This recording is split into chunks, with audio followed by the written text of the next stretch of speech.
और पहली खबर की शुरुआत करते हैं बड़ी खबर के साथ। कुपवाड़ा जिले के सरहदी इलाके करना में लाइन ऑफ कंट्रोल पर जबड़ी के मकान पर गुज़श्ता रोज फौज ने दरअंदाजी की कोशिश को नाकाम बनाते हुए एक दरअंदाज को मार गिराया। मारे गए दरअंदाज की लाश बरामद कर ली गई है। मारे गए दरअंदाज के कब्जे से भारी मिकदार में असला बारूद बरामद किया गया है।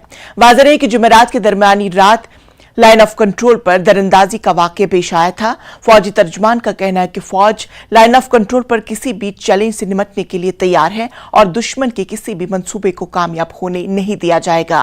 मारे गए दरअंदाज के कब्जे से 3 AK राइफल्स और 6 मैगजीन, AK राइफल के 200 जायद राउंड्स, 3 पिस्तौल के साथ 3 मैगजीन, 2 चीनी किस्म के दस्ती बम और दीगर अशिया बरामद की गई है।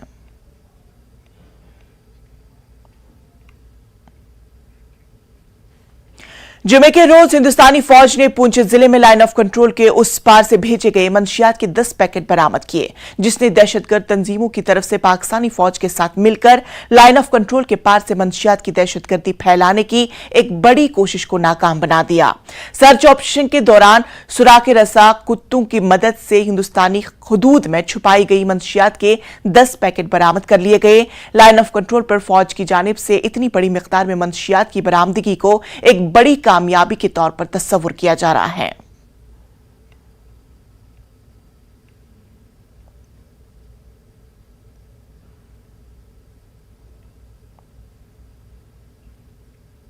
वायनाड से कांग्रेस लीडर राहुल गांधी की रुकनीत मंसूख कर दी गई है। इस हवाले से सियासी गलियारों में हलचल मच गई है। एक तरफ बीजेपी इसका दिफा करती नजर आ रही है तो दूसरी तरफ कांग्रेस मुसलसल हमलावर है।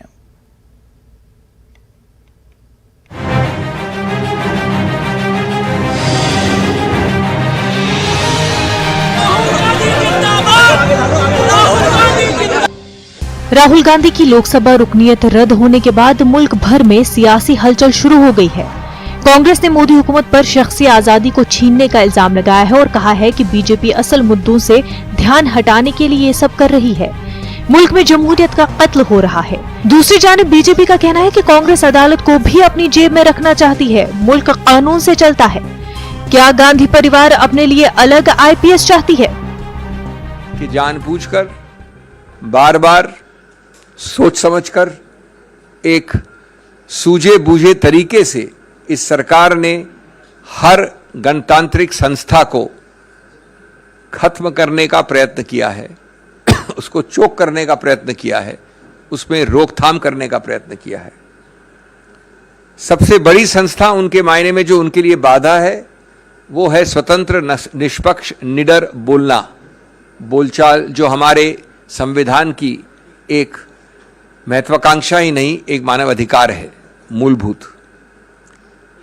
इस सरकार ने, इस केस की बात नहीं कर रहा हूं मैं श्री राहुल गांधी की, सैकड़ों केसेस में 2014 के बाद ऐसे येन केन प्रकारेण कदम उठाए हैं जो हर नागरिक के स्वतंत्र निडर बोलने के अधिकार क्षेत्र में बाधा डालें।